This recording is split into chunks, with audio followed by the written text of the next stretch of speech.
जानेवारीच्या कार्यक्रमामध्ये भाऊचं भाषण चालू असताना अनावधानाने भाऊंकडून बाबासाहेबांचं नाव घ्यायचं राहून गेलं आणि त्या कारणामुळे आमची जी भगिनी आहे त्यांची जी गैरसमज झाला की जाणीवपूर्वक बाबासाहेबांचं नाव टाळलं असं त्यांचा गैरसमज झाला. परंतु आता आम्ही सर्व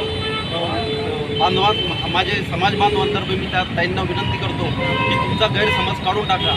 ॲक्च्युली झिरो ग्राउंडवर अशी परिस्थिती आहे की भाऊ मी 40 वर्षापासून 90पासून इथं जामनेरमध्ये आहे. मी एक सुशिक्षित माणूस होतो. मी नोकरी इथं सुरू केली आणि रिटायरी इथं झालो आहे आणि मी इथं पाहतो आहे की भाऊंचं राजकीय जीवनाची सुरुवातपासून तर आजपर्यंत मी त्याचा साक्षीदार आहे. भाऊ सरपंच नव्हते आणि आज कॅबिनेट मंत्री CMच्या बरोबरीचं काम ते करतात. त्यांनी केवळ या आपल्या बौद्ध समाजच नाही तर इतर सर्व समाजांना सोबत घेऊन अत्यंत उत्कृष्ट असं जामनेर केलेलं आहे.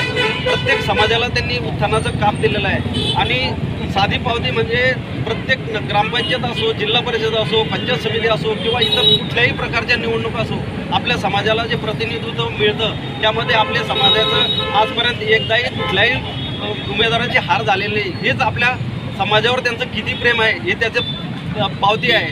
त्याचप्रमाणे इथं पुतळा नव्हता तर आपल्या मागं दिसेल अत्यंत भव्य दिव्य असा महाराष्ट्रात कुठं पुतळा नाही, इतका चांगला पुतळा भाऊंनी करून दिला.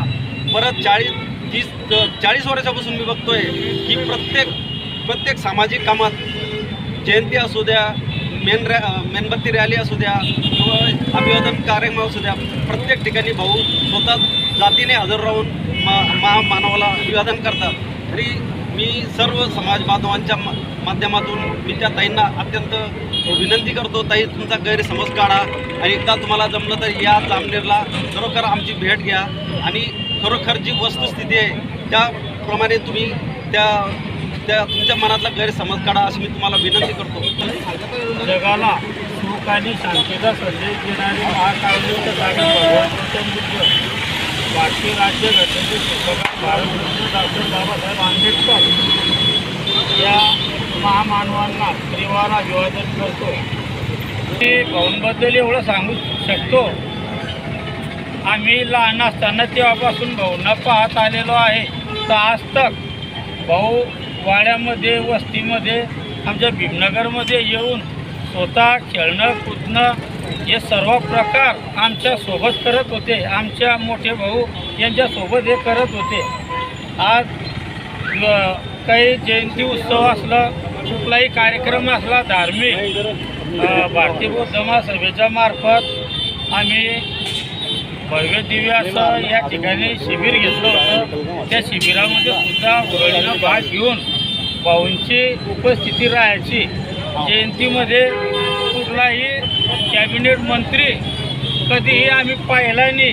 तिथं स्वतः लहान मुलं असतील किंवा मोठी मंडळी असतील त्यांच्यासोबत नाचतील, कुदतील, लेझिम खेळतील व एवढ्या हिरिरीनं उत्साहानं आपल्या उत्सव मंडळाला प्रतिसाद देतील. भोजनाची व्यवस्था सर्व एक सिस्टमॅटिक असा कार्यक्रम भारतीय जनता पार्टीमार्फत भाऊंच्या संदर्भात ते मांडत राहतात की आपल्या बौद्ध समाज असेल, अण्णाभाऊ साठे मातंग समाज असेल, माळी समाज असेल, कुठल्याही समाजाला कुठल्याही प्रकारचं काहीही कमी न पडता या तालुक्यामध्ये त्यांनी नाव लौकिक केलं आहे. म्हणून आज आपल्याला इथे भाऊ आज 35-40 वर्ष झाले आज या ठिकाणी आपल्याला आमदार या पदावर, मंत्री या पदावर दिसत आहे. परमपूज्य बोधिसत्व विश्वरत्न डॉक्टर बाबासाहेब आंबेडकर यांना प्रथम अभिवादन करतो. खरं तर भाऊंचं आपल्या समाजाविषयी आणि बाबासाहेबांविषयी किती प्रेम आहे हे जामनेर तालुक्यातील बौद्ध समाजाला चांगल्या प्रतीने माहिती आहे. खरं तर मी डॉक्टर योगेश इंगळे जामनेर तालुक्यातील एक बौद्ध सुजाण आणि शिक्षित नागरिक म्हणून या नात्याने सांगतो की भाऊंचं आमच्या बौद्ध समाजावर आणि बाबासाहेबांवर किती प्रेम आहे हे आम्हाला चांगल्या प्रतीने माहिती आहे. मग ती बाबासाहेबांची भीमजयंती असो किंवा एखादी उत्सव असो किंवा एखादी बौद्ध समाजातील लग्न कार्य असो किंवा दुःखद प्रसंग असो किंवा महापरिनिर्वाण दिनानिमित्त जी मेणबत्ती रॅली काढली गेली त्यातील जर का तो सहभाग बघितला भाऊंचा तर सर्वप्रथम भाऊ तिथं हजर असतात आणि आमच्या सुखदुःखात सर्वप्रथम जे कोणी असेल लोकप्रतिनिधी म्हणून जे भाऊंचा सहभाग सर्वप्रथम असतो. त्यामुळे एक मी सांगू इच्छितो की जामनेर तालुक्यातील जो आमचा बौद्ध समाज आहे हा कायमस्वरूपी कालही भाऊंसोबत होता, आजही भाऊंसोबत असेल आणि उद्याही भाऊंसोबत असेल. आणि माझ्या वतीने आणि मी आमच्या बौद्ध समाजाच्या वतीने त्या भगिनीला आणि जळगाव जिल्हा सोडून इतर जिल्ह्यामध्ये आमचे जे बौद्ध नागरिक आहेत त्यांना एक सांगू इच्छितो की तुमच्या मनामध्ये जो भावनिविषयी आकस भाव आहे तो कृपया काढून बघा. कारण विषय असा आहे, आम्ही गेली 40 वर्ष झाले भाऊंचं राजकारण बघतोय. भाऊंनी कधीही जातीपातीचं राजकारण केलं नाही, कधी कुठल्या समाजाला दूर लोटलं नाही की कुठल्या समाजाला जवळ केलं नाही. भाऊंनी प्रत्येक समाजाला एक स्थान देण्याचा प्रयत्न केला. त्यामुळे मी भाऊंच्या पाठीमागे कायमस्वरूपी आम्ही असणार.